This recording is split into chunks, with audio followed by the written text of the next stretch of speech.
Hello, children. I hope you've had a really good day.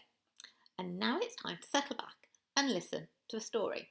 Well, actually, not a story today. Today, we're going to listen to a poem.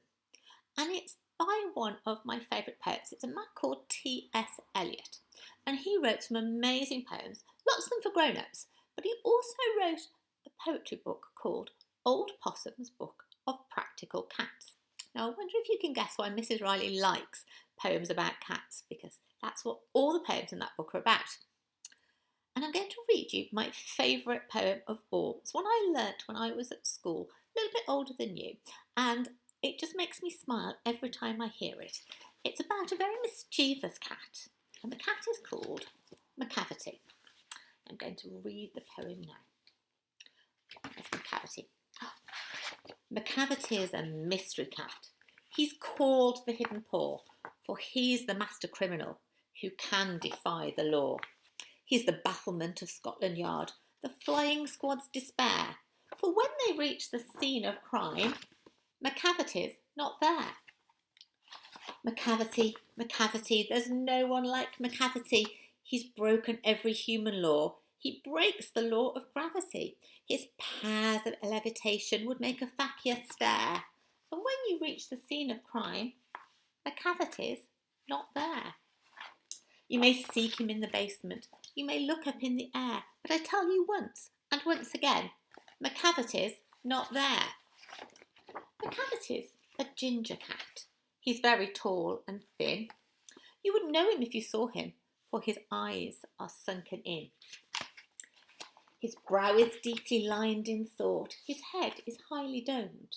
His coat is dusty from neglect, and his whiskers are uncombed. He sways his head from side to side with movements like a snake. And when you think he's half asleep, he's always wide awake. Macavity, Macavity, there's no one like Macavity. He is a fiend in feline shape, a monster of depravity. You may meet him in the by street. You may see him in the square. But when a crime's discovered, then Macavity's not there. He's outwardly respectable. They say he cheats at cards, and his footprints are not found in any file of Scotland Yards.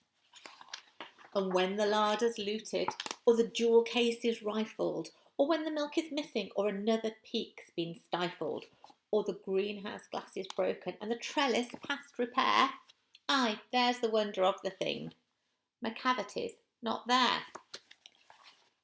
And when the Foreign Office find a treaty's gone astray, or the Admiralty lose some plans and drawings by the way, there may be a scrap of paper in the hall or on the stair, but it's useless to investigate.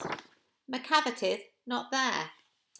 And when the loss has been disclosed, the Secret Service say, it must have been Macavity, but he's a mile away. You'll be sure to find him resting, or a licking of his thumbs, or engaged in doing complicated long division sums. Macavity, Macavity, there's no one like Macavity. There never was a cat of such deceitfulness or suavity. He always has an alibi, or one or two to spare, at whatever time the deed took place. Macavity wasn't there. And they say that all the cats whose wicked deeds are widely known, I might mention Mungo Jerry, I might mention Griddlebone, are nothing more than agents for the cat who all the time just controls their operations, the Napoleon of crime.